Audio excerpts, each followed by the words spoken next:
நேர்கள் அனைவருக்கும் அண்ணா சீரியலின் சுவாரஸ்யமான கதைப்பகுதி வெங்கடேஷ் வீட்டில் நடந்தது என்ன. அண்ணா சீரியல் இன்றைய எபிசோட். அண்ணா சீரியலின் இன்றைய எபிசோட் அப்டேட். ரத்னா சண்முகம் வாங்கி கொடுத்த நகையை போடாமல் இருப்பதை பார்த்த பாண்டியம்மா, பரணிக்கும் ரத்னாவுக்கும் இடையே ஏதோ ஒரு பிரச்சனை இருக்கு, இதை ஊதி பெருசாக்கிட வேண்டியதுதான் என்று ஒரு பிளான் போடுகிறாள். இதையடுத்து அங்கு வரும் பரணி ரத்னா நகை போடாமல் இருப்பதை பார்த்து ஏன் நகை போடவில்லை என்று கேட்க, நீ எதுவும் என்கிட்ட பேச வேண்டாம், நான் என்ன பண்ண வேண்டும் என்று எனக்கு தெரியும் என்று ரத்னா கோபத்தை கொட்டுகிறாள். இதையடுத்து இன்று நடக்கப் போவது என்ன என்பது குறித்து பார்க்கலாம். ரத்னாவை அதட்டி நகைகளை போட வைக்கிறான். அடுத்து பாண்டியம்மாவின் வருகை யாருக்கும் பிடிக்காத காரணத்தால் வெங்கடேஷ் வீட்டுக்கு போகும்போது பாண்டியம்மாவை கலட்டிவிட்டு செல்ல முடிவெடுக்கின்றனர்.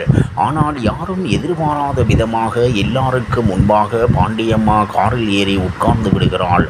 அடுத்து ரத்னாவுடன் வெங்கடேஷ் வீட்டுக்கு வர ரத்னா முறைப்படி வெங்கடேஷ் குடும்பத்துக்குள் நுழைகிறாள். இப்போது பாண்டியம்மா ஏதாவது பிரச்சனை பண்ணணும், அவங்க மேலே ஒரு கண்ணு இருக்கட்டும் என்று பரணி சிவபாலனிடம் சொல்ல, நீ கவலைப்படாத, நான் இருக்கேன், அப்படி ஏதாவது செய்தால் மண்டையை உடைச்சிடுவேன் என்று சொல்கிறான்.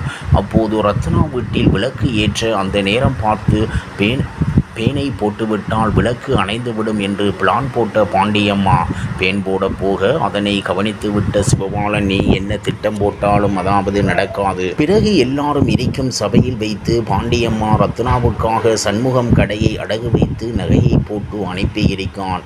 இது பரணிக்கு பிடிக்கலை என்று சொல்ல அனைவரும் அதிருப்தி அடைகின்றனர். இப்படியான நிலையில் அடுத்து நடக்கப் போவது என்ன என்பது குறித்து பார்க்கலாம். அண்ணா சீரியல் அவ ஜெயிச்சா நமக்கு ஜெயில்தான், பரணியை தோற்கடிக்க கங்கணம் கட்டும் முத்துப்பாண்டி.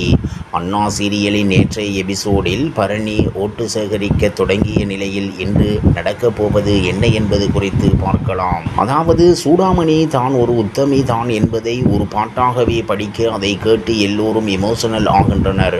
அடுத்து ரூமுக்கு வந்த சண்முகமும் பரணியும் அந்த சௌந்தரபாண்டிக்கு தண்டனை வாங்கி தராமல் விடக்கூடாது என்று முடிவெடுக்கின்றனர். அதன் பிறகு அடுத்த நாள் காலையில் சூடாமணி வீட்டில் வேலைகளை பார்த்து கொண்டிருக்க அப்போது பாக்கியம் வீட்டுக்கு வர சூடாமணியை பார்த்து விடுகிறாள். மதினி, நீங்களா இவ்வளவு நாளா எங்க இருந்தீங்க என்று கேட்க, சௌந்தரபாண்டி தனக்கு செய்த துரோகம், ஜெயிலில் பட்ட கஷ்டம் என மொத்தத்தையும் கூறிவிடுகிறாள். இதைத் தொடர்ந்து பாக்கியம் வீட்டுக்கு கிளம்பி வர சௌந்தரபாண்டி உட்கார்ந்து சாப்பிட்டு கொண்டிருக்க பேய் பிடித்தவள் போல வந்த பாக்கியம் டேபிளில் இருந்த பொருட்களை எல்லாம் தூக்கி வீசி போடுவதோடு சட்னியை சௌந்தரபாண்டி மீது ஊற்றி, ஏண்டா இப்படி பண்ண என்று பலார் என்று அரைந்து சாமியாடுகிறாள். சௌந்தரபாண்டி இவளுக்கு என்னாச்சு என்று ஒன்றும் புரியாமல் நிற்கிறார். மறுபக்கம் சூடாமணிக்கு ஆறுதல் சொல்லி ஆசுவாசப்படுத்துகின்றனர். சௌந்தரபாண்டிக்கு ஒருவேளை சூடாமணியை பார்த்து இருப்பாளோ என்ற சந்தேகம் எழுகிறது. இப்படியான நிலையில் அடுத்து நடக்கப் போவது என்ன என்பது பார்க்கலாம். அதாவது சேகர் ரம்யாவுக்கு போன் செய்து, என்னுடைய பையை காணவில்லை, அதில் தான் டேப்பா தாடி என சாமியார் கேட்ட பொருட்கள் எல்லாத்தையும் வச்சு இருந்தேன் என்று சொல்கிறான். மேலும் அந்த பையை இளையராஜா மாற்றி எடுத்து போய் இருக்கலாம் என்று சொன்னதும் ரம்யா பேதர்ச்சி அடைகிறாள். உடனே அவள் இளையராஜா வீட்டுக்கு வந்து அவனுக்கே தெரியாமல் பேக்கை தேடி பார்க்கிறாள். ஆனால் அது அங்கு இல்லை என்று தெரிகிறது. இதனையடுத்து அவளது பயம் இன்னும் அதிகமாகிறது. அதனைத் தொடர்ந்து அபிராமியை டிஸ்சார்ஜ் செய்து வீட்டுக்கு அழைத்து வர அனைவரும் தயாராக ஆனந்த் அந்த விஷயத்தை ரம்யாவுக்கு சொல்ல போனை எடுக்கிறாள். இதற்கிடையே மீனாட்சி பூனை வாங்கி விஷயத்தை சொல்கிறாள். இவ்வாறாக அண்ணா சீரியலின் சுவாரஸ்யமான கதைப்பகுதி செல்கிறது. இனி சுவாரஸ்யம் உங்களை காத்திருக்கிறது. மீண்டும் சந்திப்போம்.